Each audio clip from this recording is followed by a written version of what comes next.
to those schools. So some schools have started it. For example, one of the earliest ones is Case Weatherhead Business School. They teach design thinking to all the business students. Well, of course, another thing is designers are not one uniform mass of people with equal skills, equal capabilities. I would say, this is my diagram, I'm not sure, but majority out of experience, 80% of designers have operative skills. They can draw beautifully, they can work on computer arts and stuff like that, but that's where they stop. Some of them retire with these skills. Tactical skills is then managing business. Business designers are horrible at managing business. Only 15% manage to get to know how to do it. How do you understand brands? How do you work with timelines? Designers are lazy people when it comes to managing time. It's a typical perception around the world. Team building, they're so egoistical they cannot manage other people, so ego is a problem too. And then of course strategic skills, which is thinking at Design 3.0 onwards. How do you set a strategy for a company? How do you build a vision for a company using creative thinking? And how do you plan your future? So that's in a sense what design is about. Now we're getting into a design thinking. Design thinking process is a 6-step process. The first step is to understand your problem. And how do you understand your problem? You need to first read, and you need to first immerse in learning. Unless you read, and unless the entire team understands what the problem is, they are not yet there as far as the problem is concerned. You have to conduct research, and you have to develop enough background knowledge, right? And use that knowledge to start addressing issues. Second is observe. This process can be applied to any problem, not just design. Okay, observe exactly what is the context, what's happening in this world. Go out and see, rather than think about it in your head. This is my perception. This is where critical thinking comes in. If you think that I know everything and this is my perception, then you have not understood the problem, neither have you managed to observe the problem. You're starting with your own perception. It may be wrong, hence you need to do these two essential stages. And at this stage you also build empathy, because when you observe a user, you understand exactly what he needs, not what you think he needs. Okay. And then the next step is to define the problem. This is a very critical, very, very, very critical phase. Without exactly defining what the problem is, if we go into a flurry, doing a lot of stuff, and finally we end up with something which we don't want. I mean, defining the problem is very important. And then finally, ideate. Basically generate concepts, ideas at this stage. Now, interestingly, many designers start here. They don't understand the context, they don't observe, and they don't even define the problem. Not only designers, many people in various kinds of functions, they don't understand this initial problem. For example, let's take a very specific problem. We want to understand Thailand's creative economy. Now, if you want to understand Thailand's creative economy, we need to understand who are these creative people. How big are they? In the sense, money. How much turnover do they generate?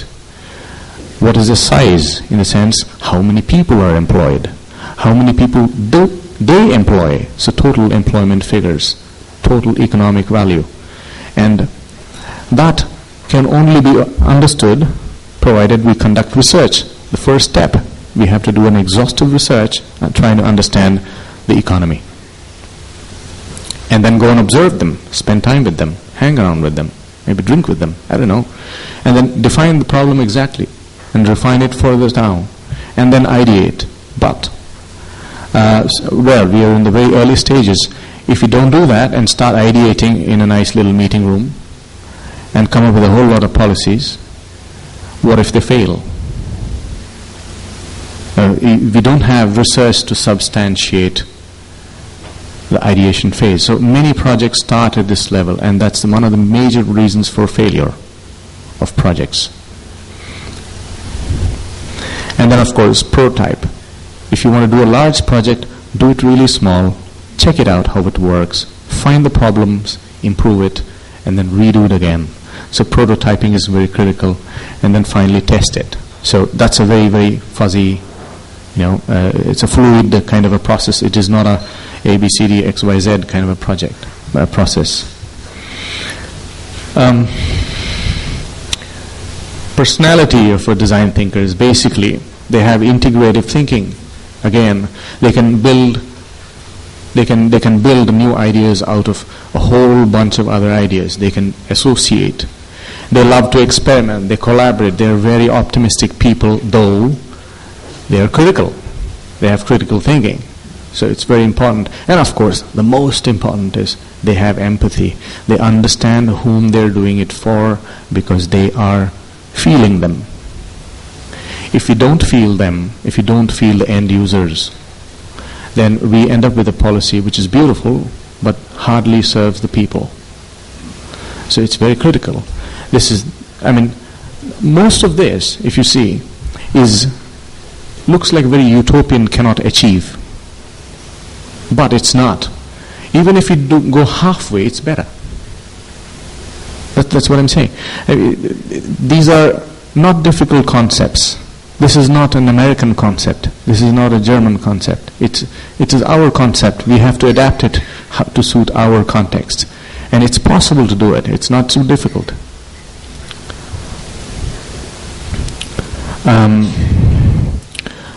I will skip these, the role, how design is working for companies. I will get straight away into different types of innovation within companies and how design is helping. There are 10 types of innovation. And when you say innovation, we always think R&D scientists with white coats, with these things sitting in a microscope doing some stuff. No, that's not only innovation. That's one bit of innovation. There are 10 types. Now this is what a design and innovation consultancy based in Chicago, it's called Dublin. They've done a long research, and they come up with this process, and they found in this world every product, every service basically boils down to 10 types. Of these, financial innovation is 2 types, business models and networking. Process is enabling processes, Kenzai and various other stuff, or core processes. I'll give you examples of companies which do it. Product offering, product performance system, product systems, it's all, you can read this stuff. But say, for example, Dell has done a financial innovation, is known for its financial innovation. They have a fantastic business model. They make the same computers. In fact, Dell is dull because most Dell computers are slightly duller than other computers. But still, they have a fantastic business model. And that's why they've managed to make these big companies shake. Walmart is a networking company. They've managed to innovate. Or Siebel is actually a software development company.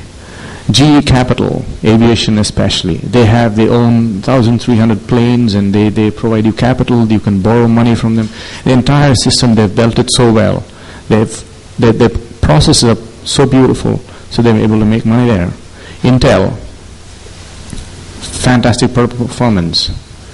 Or Microsoft Office integrates with the overall package. It's a beautifully integrated product. Federal Express, a service. Nike Town, a shoe company, is about channel. How do you connect to consumers? Brand, Virgin, all the 200 odd companies under Virgin brand are because of the brand Virgin.